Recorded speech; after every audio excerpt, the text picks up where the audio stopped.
Today I'll be doing an oil change on a 2022-2024 Kia Carnival. There's about 3 ways to do this. I'm going to be doing it the more cumbersome way today by taking the front wheel off. The oil filter sits up here behind the front wheel. Hang on, let me get it better. And it sits right back in there. If you take the front wheel off, you can actually see what you're doing, and for the first timers, I think this is the best way.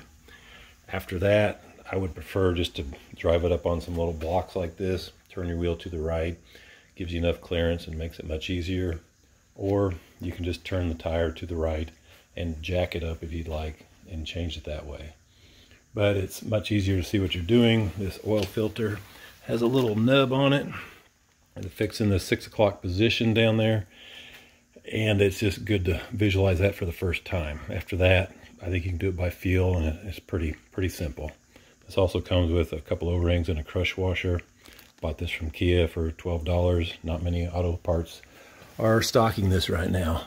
The tools you're going to need, if you take the tire off, tire wrench, 17 millimeter for the oil drain plug, a 27 for the cap of the oil filter. I like a torque wrench, a couple funnels, jacks, motor oil, and a rag. The drain nut for your engine oil lies back here, slightly on the right side of the engine. Back here, if you can see, it's a 17 millimeter bolt on the back here of this. You can see the drain pan right there.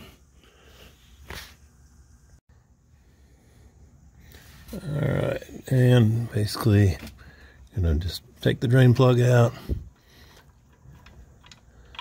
and let the oil drain into a pan.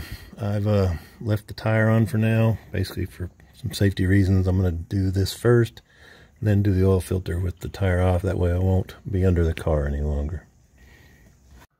Okay, while that's draining, I'm going to replace the crush washer. The first time, this is my original crush washer. It was actually painted onto this bolt, and it took a little screwdriver in there, prying and prying to get that away. It almost looked like it was part of the bolt. So if it's your first oil change, be careful. That paint will kind of glue this to the bolt itself right there. The orientation is controversial from what I hear. This one feels like the smoother side is towards the bolt. A lot of debate on that. Most people don't think it really matters. I'm going to go back as the same as it was before, put my new crush washer on and reinstall. Now, new crush washer, reinstall the drain plug. I'm going to torque this down to 30 pounds. I mean, that's all over the map on what people do. That's what I use, and it seems to be good.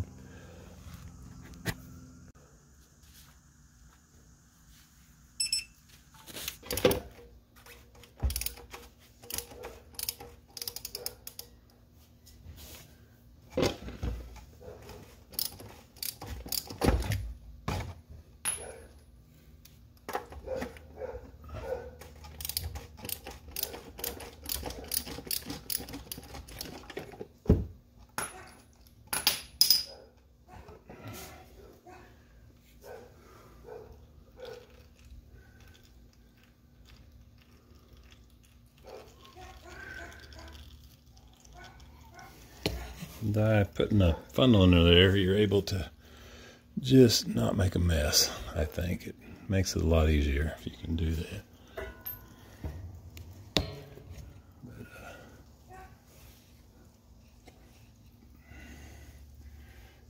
This thing it's got some kind of spring tension in it, and it kind of feels weird when you first take it off. Trying to catch that oil without getting in the way.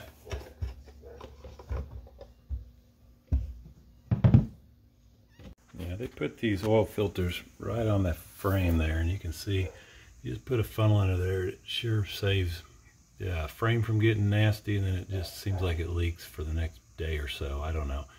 This funnel trick, I saw somebody do it, and it's pretty handy, and I just drain it in a little pan, and it seems like it works a lot better. Now, if you can look back in that thing, you can see down there at 6 o'clock that's where that little nub goes on the filter. So make sure we get that back in correctly. You see the filter there, it's got the little nub. And there's 2 O-rings that go right here that we're gonna replace on this. I'm gonna take the new filter now. I did put a little oil there on those, if it'll focus on that little O-ring right there on that nub. I put a little oil there to help it seat back in there. But now you just gotta get that thing back in the 6 o'clock position and stick it back in there. And it kind of, well, sorry, it kind of pops right back in there.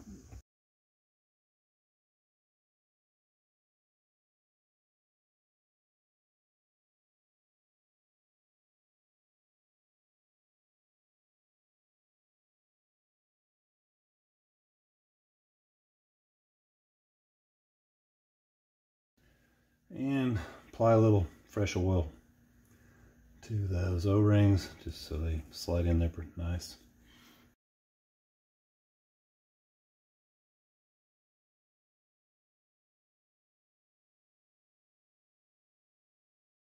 And I read where somebody said it was a 17 foot-pounds of torque, and I'm just going to make sure. And I'm reading about 6 quarts. I'm going to put 5 in here and see how that goes first. So I've let the car run for about a minute. Just going to check it out. Put 5 quarts in. Saying it takes 6.2. That's about 1/4 of the way on the dipstick, so I'd say it's going to be a little less than 6 quarts, but we'll find out when I add it to it. I've added another quart almost, and it's right at the top, and this is the best dipstick I've ever seen. Very easy to read. So we'll call it a wrap and hope that helps.